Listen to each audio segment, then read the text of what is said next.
हम क्यों इतने मायूस हैं जब अल्लाह ने हमें पहले ही खबरदार कर दिया था कि ये दुनिया हमारी नहीं है। हम यहाँ हमेशा के लिए नहीं हैं। हम यहाँ बस अपने अपने हिस्से का इम्तिहान देने के लिए हैं। जो चीज़ें हमें यहाँ मिली हैं वो ही हमारा इम्तिहान है। माल, शोहरत, ख़ानदान, रिश्ते, मोहब्बत, सब के सब हमारी आजमाइश हैं। इसलिए हमें अपना दिल इस दुनिया से नहीं लगाना।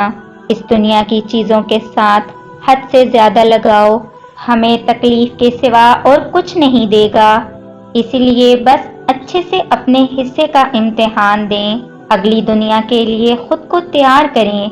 यही हमारा मकसद है, यही इस दुनिया और जिंदगी का मकसद है। ये दुनिया की जिंदगी तो बस खेल तमाशा है।